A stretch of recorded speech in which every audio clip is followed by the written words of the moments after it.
नमस्कार मित्रों, जय सिया राम, जय हनुमान।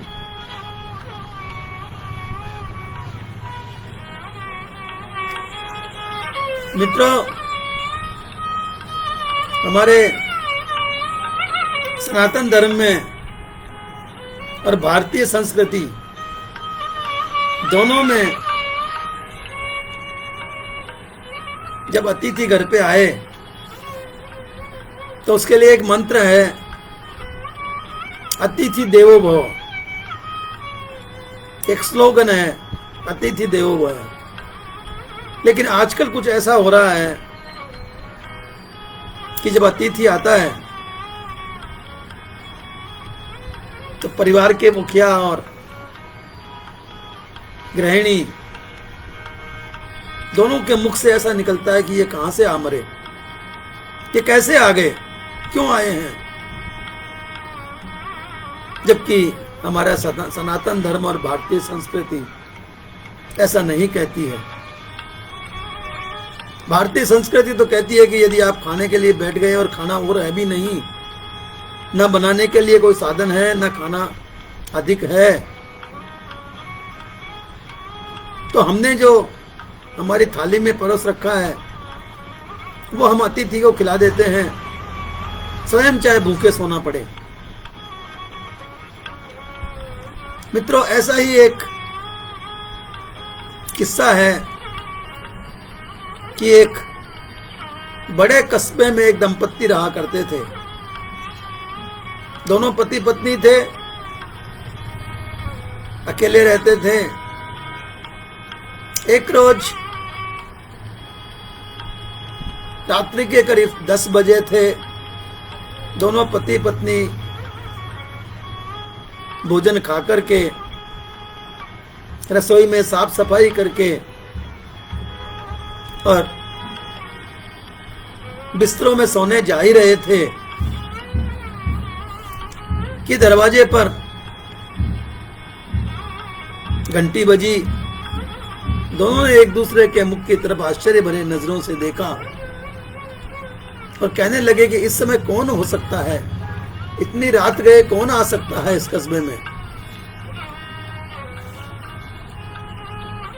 वो बात कर ही रहे थे कि दोबारा फिर घंटी बजी, पहले से भी ज्यादा तेज आवाज में। तो पति देव ने आगे बढ़कर के दरवाजा खोला तो देखा कि 2 परिचित और 2 अपरिचित 4 लोग द्वार पर खड़े हैं। उनको देखते ही घर के मुखिया का रंग सफेद हो गया और वो सोचने लगा कि ये रात को 10 बजे क्या आफत आ गई है। बिन बुलाए मेहमान कैसे आ गए, क्यों आए हैं। लेकिन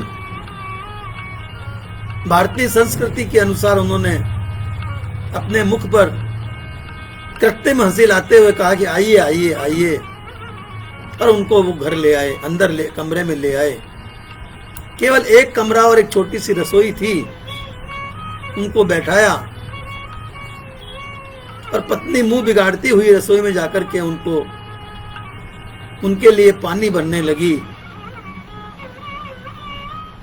तो उधर वो पानी भर रही थी, इधर घर के मुखिया ने उनसे बुझे मन से कहा कि आप लोग थोड़ा चाय या कॉफी या दूध लेंगे। तो उनमें से एक बुजुर्ग ने कहा कि भैया जी, दूध चाय कॉफी रहने लीजिए, हम सुबह से घर से चले हुए हैं और यहां हमें 2 घंटे पूर्व ही पहुंच जाना चाहिए था, लेकिन रास्ते में गाड़ी खराब हो गई, बस खराब हो गई और हम वहां जंगल में ही पड़े रहे और बस को ठीक होने में, सुधरने में 1-2 घंटे लग गए और रास्ते में हमें कोई खाने पीने का भी साधन नहीं मिला। कस्बे में उतरे तो सारी दुकानें बंद हो चुकी थी। घर का मुखिया उनका आशय समझ गए और उधर रसोई में लोटे में पानी भरती हुई गृहिणी के हाथ से लोटा छूट गया।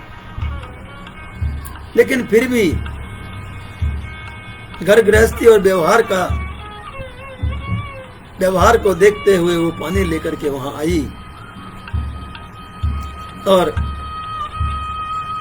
फिर बेमन से ही खाना बनाया।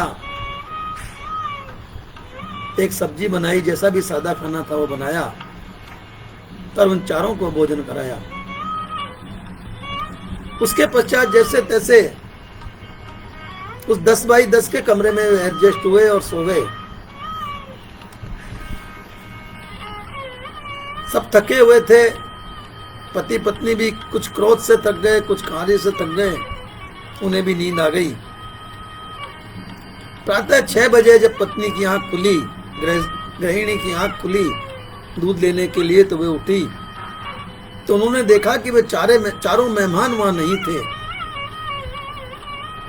लेकिन पास की छोटी टेबल पर एक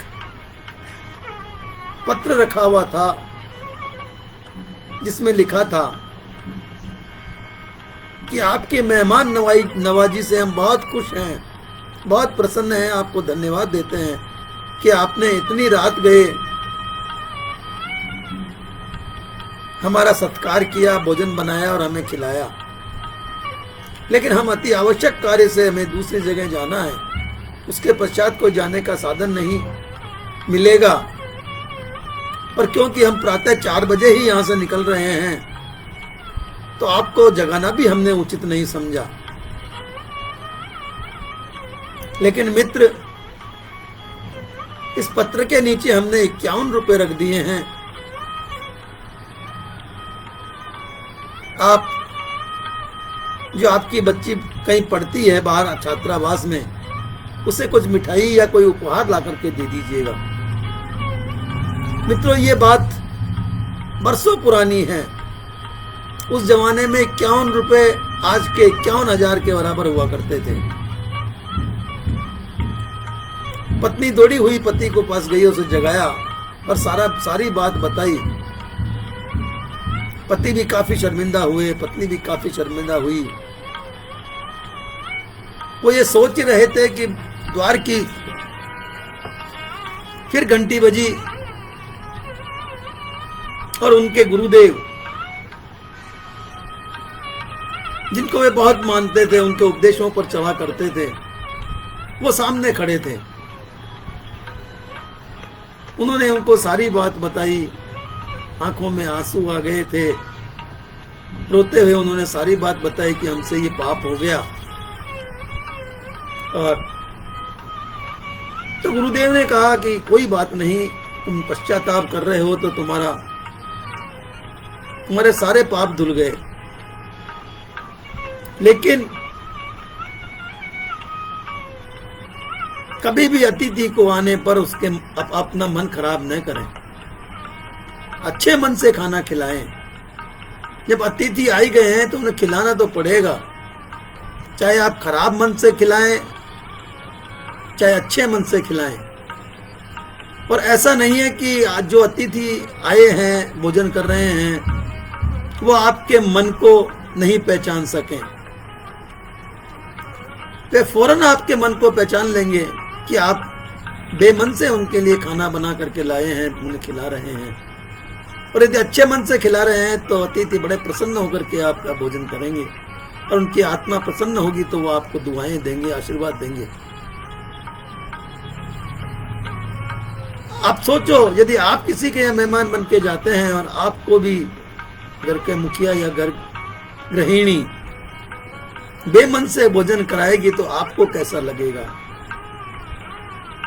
तो जो व्यवहार आप अपने लिए नहीं चाहते, वो दूसरों को क्यों दिखाते हैं, क्यों देते हैं? दूसरों के साथ ऐसा व्यवहार क्यों करने को बाध्य हो जाते हैं? आप भी वैसा ही व्यवहार कीजिए जैसा कि व्यवहार आप चाहते हैं।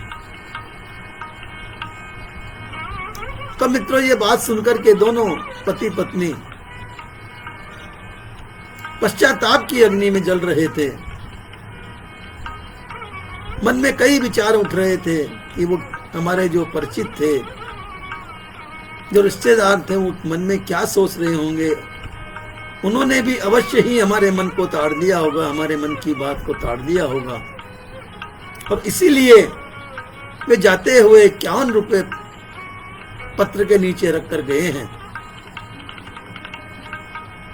दोनों पति पत्नी गुरुदेव जो सामने खड़े थे उनके चरणों में झुक गए और उनसे क्षमा याचना करने लगे। कहने लगे, आगे से हम कभी भी किसी अतिथि के आने पर ऐसा नहीं कहेंगे, नहीं करेंगे। हम अतिथि देवो भव, अतिथि देवो भव, अतिथि देवो भव के सिद्धांत पर ही चलेंगे, ऐसा करेंगे। दोनों पति पत्नी गुरुदेव के चरणों को स्पर्श करके जो ही खड़े हुए, तो सामने ना गुरुदेव थे ना कोई और पुरुष था। दूर तक प्रातः काल का गली में सन्नाटा फैला हुआ था। कुछ लोग अलसाए से निकल रहे थे घरों से, कुछ गली के जानवर इधर उधर घूम रहे थे। बाकी गुरुदेव को उन्होंने दूर दूर तक तलाशा, पर गुरुदेव वहां थे ही नहीं। तो पति पत्नी आपस में विचार करने लगे कि ये हमारे पापों के कारण ही गुरुदेव को यहाँ पर इस प्रकार से आना पड़ा है। हमने बहुत बड़ी त्रुटि की है, बहुत बड़ा पाप किया है, जो गुरुदेव को इतना कष्ट उठाना पड़ा है। और हमारे अतिथि भी हमसे पता नहीं नाराज होकर के गए हैं या प्रसन्न होकर के गए हैं। तो मित्रों, कभी भी हमें हमारे घर आए हुए अतिथि को बेमन से उनका सत्कार न करें, उनको खाना न खिलाएं। खाना तो आपको खिलाना ही पड़ेगा। यदि आपने उनको घर में प्रवेश दिया है, वे आपके घर में आशा लगा करके आए हैं, तो आपको उनका सत्कार तो करना ही पड़ेगा, चाहे बेमन से करें या अच्छे मन से करें। तो फिर बेमन से करने से क्या लाभ है? सुंदर मन से, सुंदर वाणी से, सुंदर स्वभाव से उनका स्वागत कीजिए। जैसा भी आपके पास घर में है वैसा उन्हें भोजन दीजिए। वे उसी से प्रसन्न होकर के आपको आशीर्वाद देकर जाएंगे, आपका स्नेह लेकर के जाएंगे, आपका प्रेम लेकर के जाएंगे। और ये स्नेह और प्रेम आपका वे सैकड़ों मील दूर जाकर के भी लोगों को बताएंगे कि हम उस कस्बे में उनके यहाँ गए थे और उन्होंने हमारा आदर सत्कार किया, हमें भोजन कराया। मित्रों, कहते हैं, बड़े बड़े बुजुर्ग कहा करते हैं कि किसी को भोजन किया कराया हुआ 1000 कोस तक बोलता है। 1000 कोस तक आपकी बड़ाई पहुंचती है, आपका नाम पहुंचता है। जहां जहां भी वो जाएगा, जहां जहां भी आपका मेहमान जो आपके यहाँ भोजन करके गया जाएगा, वो आपकी तारीफ करेगा, आपकी प्रशंसा करेगा। ये कोई कम बात नहीं है कि 100, 200, 500 कोस के दूरी पर भी आपका नाम लिया जा रहा है, और वो भी अच्छे काम के लिए जा रहा है। तो मित्रों, याद रखिए, अतिथि देवो भव। नमस्कार, प्रणाम। आज बस इतना ही। कल फिर इसी समय इसी पटल पर एक नए प्रसंग के साथ, नए विचार के साथ प्रस्तुत होऊंगा। तब तक के लिए जय सिया राम, जय हनुमान।